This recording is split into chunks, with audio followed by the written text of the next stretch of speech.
When you look at a successful person, right, there are a lot of shortcomings that he has already encountered and failure that he has encountered when he reaches that position, right?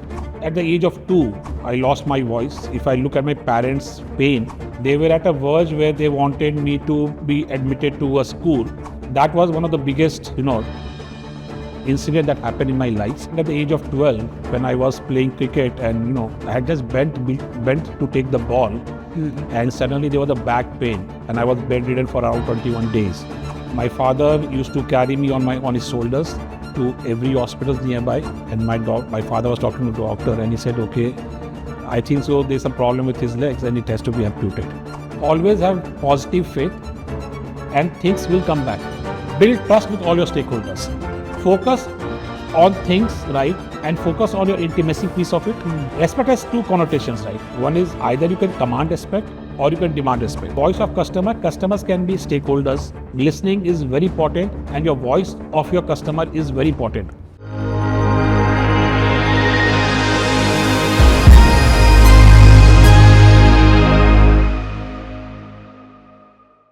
In this episode of our podcast, The Energy and Infra Show, we have with us Mr. Manish Satnaliwala, the CEO of Capital Infra Trust, a public listed InvIT that is focused on the highways sector. Mr. Satnaliwala will be talking to us about his life journey and various challenges and issues that he has faced and how he has successfully managed to overcome them. Welcome to our podcast, Mr. Satnaliwala. Thank you, Vikas. Thank you so much for inviting me. No, it's my pleasure also. So as I spoke about that we'll be talking about your life journey, can you tell us how exactly in the last 27 years or 30 years of your career, what exactly has been your learnings and which all areas that you have dabbled into? Interesting, Vikas. So let me start with my initial age, right? And I want viewers to know that when you look at a successful person, right, there are a lot of shortcomings that he has already encountered and failure that he has encountered when he reaches that position, right? So when actually I was at the age of 2, I lost my voice, and it took me around 2.5 years for my parents to run to multiple doctors, right? And finally one homeopathic doctor got treated to me and I regained my voice. That was today it's easy to say, but if I look at my parents' pain that point of time, they were at a verge where they wanted me to be admitted to a school where, the special ability school basically. But that was one of the biggest, incident that happened in my life, which most people are not aware of. The second incident happened at the age of 12 when I was playing cricket and, I had just bent to take the ball, and suddenly there was a back pain and I didn't realize what the pain was all about, and I was bedridden for around 21 days. Now, my father used to carry me on his shoulders to every hospital nearby. We tried all the kind of totkas and everything what used to happen in those days. I'm talking around 40 years back, right? Finally, we landed into a hospital, and I was in a subconscious state, and my father was talking to the doctor and he said, okay, I think so there's a problem with his legs and it has to be amputated. Oh. Can you imagine at the age of 12, a person who's trying to now build his, vision or build his life, he's saying that, okay, your leg has to be amputated, right? So that was my conscious mind, because at the age of 2, I do not know what happened, right? My mother keeps on telling me that you lost your voice and got the voice, right? But that doesn't have an impact on me. But here it was something which I was hearing directly from the doctor's, mouth. And my father just took me from there, and then he went to a government hospital where most of the people have a very different notions about government hospital, whether the treatment is good or not. But because my father was in coal India and there was a government hospital, we went over there. It took me 7 days, a simple medicine. I think so today also people take Disprin, and it changed my life and I was back up on my feet, right? So this second incident actually changed my life forever, right? To be grateful, right? To understand people's emotions, right? And not to lose faith, because, life is very unpredictable, right? Today something happens bad with us, right? We today start losing hope, right? But there is always a time where if you have a faith and focus, it will come back. Right. So many people today talk about manifestation, there are multiple ways of doing it, but my always belief is that always have positive faith and things will come back. there is always a time, right? If the time is bad, you can't do much about it. But if you remain calm, composed, and you actually carry on yourself that during that phase, things will definitely turn positive. Just it says that after darkness, the light comes. So that's the philosophy of life, and you should follow it, right? So that has been my journey on the initial part of it. Then, I did my chartered accountant, cost accountant, and company secretary, started my career, right? And in last around 27 years, I worked with multiple industries, from automotive to agriculture to IT, ITS, fintech, FMCG, and now I'm in infrastructure part of it. Right? The second question you asked about the learnings of life, right? Right. Multiple learnings over a period of time, in 28 years, but I want to sum up into around 4 to 5 points, which I think so can be very, very, useful for people, and it has at least helped me basically. So the first and foremost learning is, as a professional or as a CXO or whatever the position are you working on as a writer, build a spa culture or therapy in an organization. Okay. Now, why do you go to spa? Why do you go to spa? To regenerate yourself, right? So an organization which thrives on a spa culture, right? You will always see that they will be one notch above the other people of it. And when I say spa, what does spa means, right? Sustainable revenue, predictable cash flow, and accountable team, right? So if as a CXO, that is the policy I've followed in my life. But if you are able to build that kind of culture where you are focused on a sustainable revenue, you're not looking at shortcuts at a one-time revenue, but you're looking at the revenue, building the revenue over a period of time, right? You are focused on the cash flow part of it, right? And that is very important in our today's business, right? Where cash flow is very critical. So most of the business fails because of the cash flow part of it. The third is the accountable team. So even if you have a good revenue, cash flow, but the team is not good enough, you can go into a doldrums, right? So that's why I say build a spa therapy or a culture in an organization. That will definitely. What was the P part that you mentioned about? Predictable cash flow. Cash flow. Okay. Right. I must say that it's your lifeline of the organization. The second thing is build trust with all your stakeholders. Right. Now, when we say build trust with all stakeholders, right? Trust is a very infinite kind of word, right? So I tell you that, okay, build trust, but how do you build trust? So there's a study that has been done, right? And globally, there is a formula where you can measure trust also, which was very unique, right? And I had attended one of the Harvard's program, and I got from there. So how you measure trust in today's world, right? So it says that, okay, C is equal to, which is C is the trust part, is equal to C plus R plus I divided by SI. Now what C stands for? C stands for credibility, R stands for reliability, and I stands for intimacy. And you divide that by SI, which is self-interest or your self-obsession, right? So if I have to measure you, whether are you a trusted person or not, right? So I'll look at these three parts of it, right? So credibility and reliability, I think so most of the people can easily make it out. The third important point is the intimacy part of it, right? How approachable are you? Are we getting along, right? Is your attitude aligned with me, right? So these things are very important. So the third, that intimacy becomes a very big important part, right? So most of the people where the trust is not built, you see intimacy is lacking in that. It is not credibility and reliability, right? It's the intimacy which is lacking in that, which results in having a low trust factor with the people. And divided by SI. So if you have to do any job or anything, and if you're pushing a thing too much on that, that means your self-interest is very high on that. Your trust factor will come low. So when you are working in an organization or in a day-to-day life also, right? My advice to a lot of people is that focus on things, right? And focus on your intimacy piece of it, right? And don't be too much obsessed on your self-interest part of it. Because that is how you can build a trust equation to a great extent. And that helps in a very long term, because this is something which will continue for your life, basically. You have to start at a very young age. If you build this character from day one, it will continue and give you rewards till the time you die. The third is, right, today people say that, okay, he did not respect me. And in organization, a lot of politics happen. People say that, okay, I didn't get the respect, right? Respect has two connotations, right? One is either you can command respect or you can demand respect, right? Now, choice is yours, right? It's a two side of a coin, right? Either you can command or demand, right? Now, if you are focusing on the positive part, then you have to command respect. Now, how you can command respect? Now the next question comes, how do you command respect? No, demand is by position, by virtue of a position, right? Today I am a CEO, I demand the respect, right? By default, till the time the position is there, people will give me respect. The day I leave, they will not respect me because I have not commanded that part of it, right? So how do you command respect in a normal part of your job or something like that? So there are three aspects to it which I feel very close to my heart and I follow on that part. First is attitude, right? Second is knowledge, and third is discipline, right?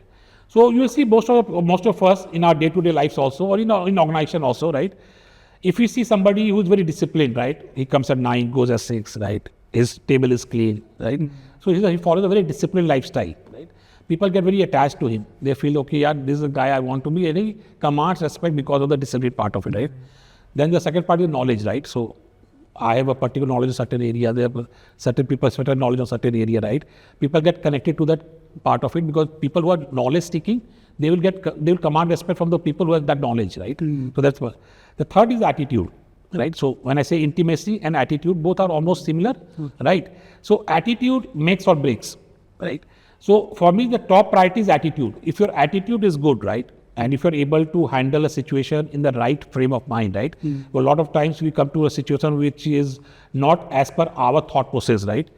At that moment, attitude prevails, nothing else. So even if you total if you total these numbers, right? Attitude will come 100%, knowledge will come 97, 98, and discipline will come 97, 98, right? So your top is attitude. So if you are working or you are a business leader or you are a founder, right? Attitude makes or breaks, basically, right? So if your attitude, the guy who has a good attitude, he will command the biggest respect from anybody. Trust me. The guy who has a good knowledge, less attitude, but less discipline, he will also command respect, but to that certain extent, right? A person who has a lower knowledge, lower attitude, but a good discipline, he will also command respect, but to a certain extent, right? But all three are very unique combination, which you don't find in today's time. But if a person has a great attitude, he will always command respect wherever he goes, right? And how you command respect, because when you are in the organization, you will not feel that part. When you leave the organization or you are in a day-to-day work life, right? You will realize how people respect you, how people talk to you, how people recommend you, how people spread your, messages. That is very important. So that is in today's time is very important because people don't understand that, okay, respect is there. But what is respect? Are you commanding or are you demanding? So remove the negative part of the demanding piece of it. Start focusing on commanding part. Great. If I can ask one question over here, you mentioned about intimacy and you are also talking about attitude. If we replace both, I mean in place of attitude, if I put intimacy, what difference does it make? Does it make much? See, attitude is a broader part. Attitude is a very broader part, right? Intimacy is just small part of it, right? Intimacy, okay, I may talk to you in a very polite manner and all those things, right? Attitude is a sustainable kind of thing, right? It continues, it stays, right? It is on every second, every minute that is displayed, right? Intimacy can be, so suppose I'm talking to you now, you are intimate to me. So that can be intimate and polite, you feel he's a very nice guy, right? But attitude is that, okay, even if I meet you every day, the same thing remains, right? It doesn't changes. Suppose I may be in a different zone, correct? We all have a different kind of emotions running to our mind, right? So attitude should not change because of that. If I am connected to you or if you want to command respect, your attitude can't change. But intimacy can change. So tomorrow I may not be in right mood to talk to you, right? So I may not be that intimate to you. Right. So that is the difference that I feel basically is the discrimination between intimacy and attitude. So attitude is a much bigger character part of it. Intimacy is one small portion of it. Take. The fourth point is the voice of customer. Right. So this is a terminology used in the multinational organization and bigger organization. But when I say voice of customer, customers can be stakeholders. It can be employees, it can be your board members, it can be your clients, it can be your suppliers, it can be anybody. Hear them out. Right? Listening is very important and your voice of your customer is very important because they lead to growth and innovation. Right? So I think it's very important from organizational perspective that voice of customer, people must focus on that part of it. Most of the people say that, okay, no, we don't need to hear the customer. But in a customer focused business, this becomes a priority part of it. But rest of the business, this is not a priority part of it. But in my career, I was in one of the organization called Elsevier, right? And I used to handle around 400 retailers and 5 distributors. I used to always go visit them hear them out, right? And they used to give me a lot of innovations, and we implemented that. So there were tremendous result on that part. So this is just one part of it, but I think so as a normal day-to-day, you must hear people out. I may say customer in a broader sense, but it can be anybody. But voice of customer is very important if you want growth and innovation in your lives. Right. Yeah, so last but not the least, I would like to say everybody that take risk in life. Next, right? If you don't take risk, you will not learn what life is all about. Right. You may fail, right? But if you have taken the calculated risk or you have understood the risk properly, even if after the fail, it will make you a better human being or it will make you better the next time, right? But do take risk in life, right? And I'm not saying that just go and jump somewhere, but I'm saying do take a calculated risk, right? Most of the people are stuck, right? And when I handle people, they come and tell me, "Key boss, I'm not getting my role, I'm not doing that part." But you need to take some risk, right? It can be your role, it can be in your day-to-day life, it can be anywhere, but take risk, right? Maybe you can leave the job and do something on your own. Come back, there's no problem. But take risk, but then life will teach you a different lesson altogether. So that is very important.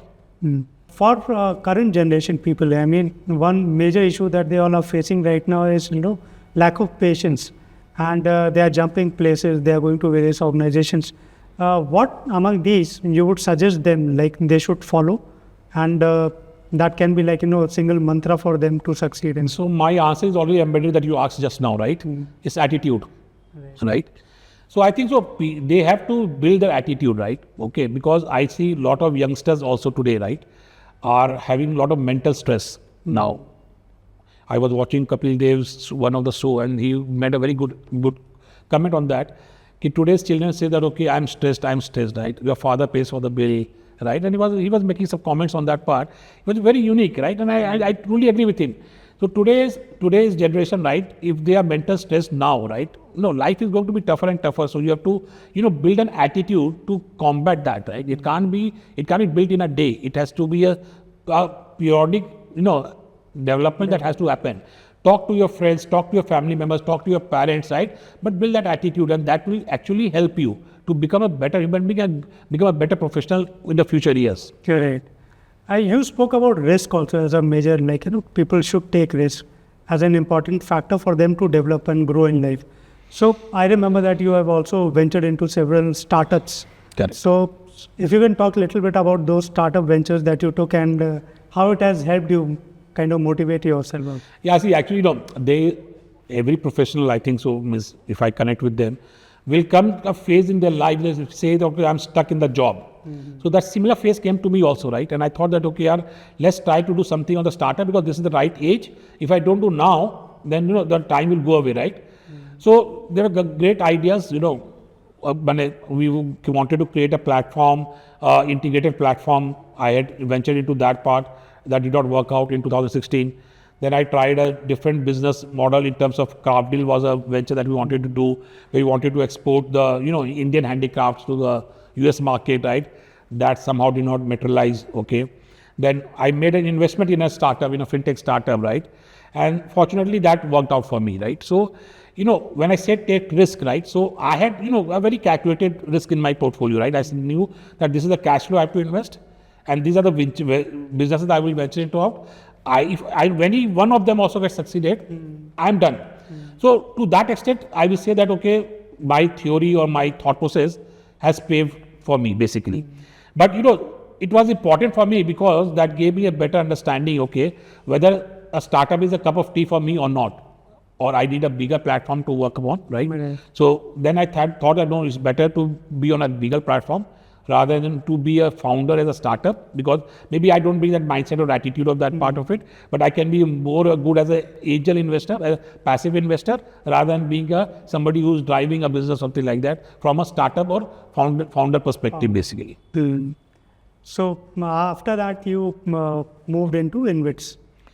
Yeah, so for last 7-8 years, I've been into this InvIT sector, which was, which started in 2016-17, and then some months I was blessed to get an opportunity to work in InvITs, and that's how my journey started 2018 with InvITs.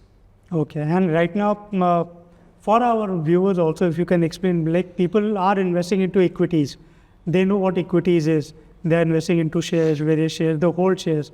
But for somebody who is a retail investor, if you would like to explain what exactly InvITs are and how it's going to be beneficial for them if they would like to invest.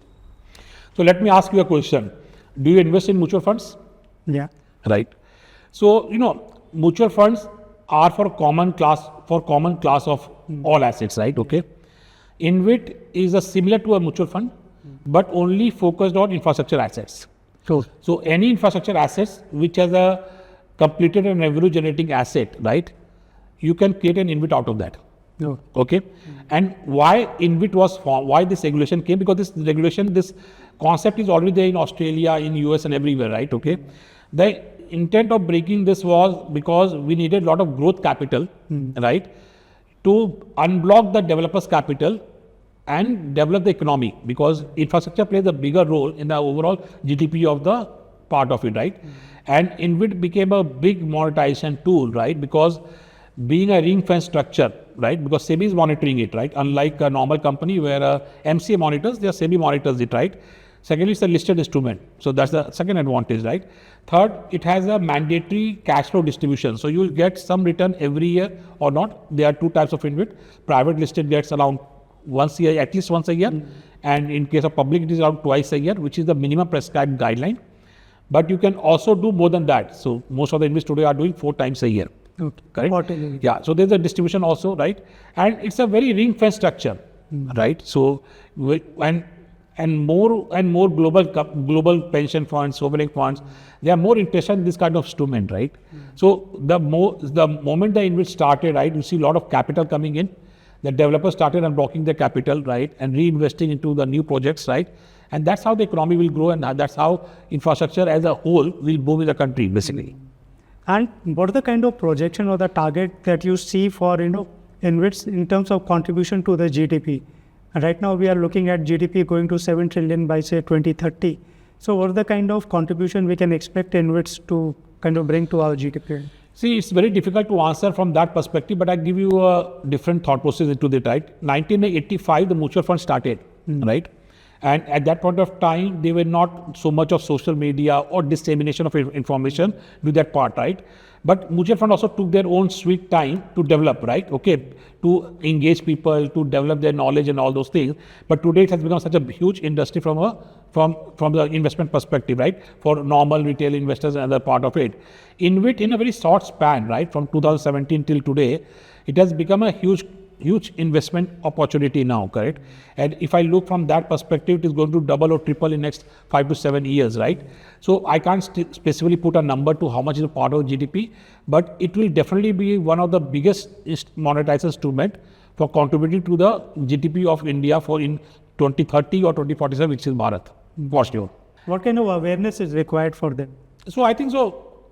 Today, just to give you I'll take a step back, right? There are today 26 InvITs in India, right? And 16 are into the road sector. 16 are into the road sector, and then there are multiple class of assets where their InvITs are there, right?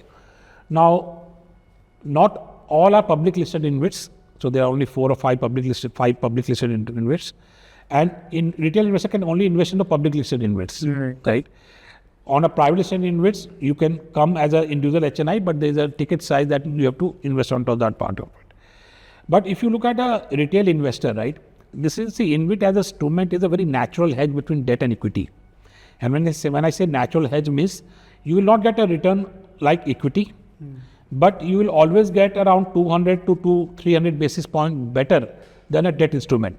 Now, when I say debt instrument, that includes FDs, your debt mutual funds, right? So historically, even if you see, right, the way InvITs have delivered the returns, it has been around 200 basis point more than what the debt mutual funds or FD would have delivered, right? The second advantage of investing in InvIT is that it has a tax efficiency and advantage to investors, right? So in case some InvITs are distributing dividend which is tax free, right? That is tax in the hands of the investors, right? So that also adds another dimension to the entire piece of it.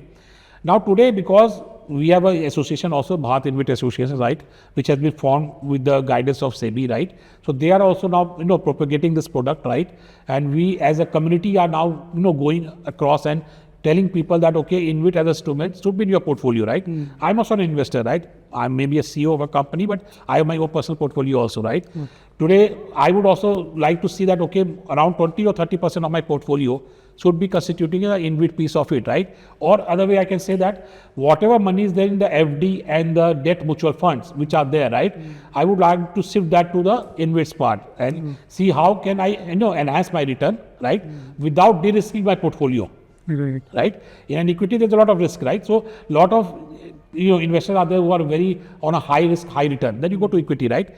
But if you are on a moderate to low risk, right, and a better return than debt, then I think so InvIT as a product should be a part of your portfolio. And this is what I keep on telling to my friends also, and whenever I talk to in the forums, right, that it's a very natural hedge.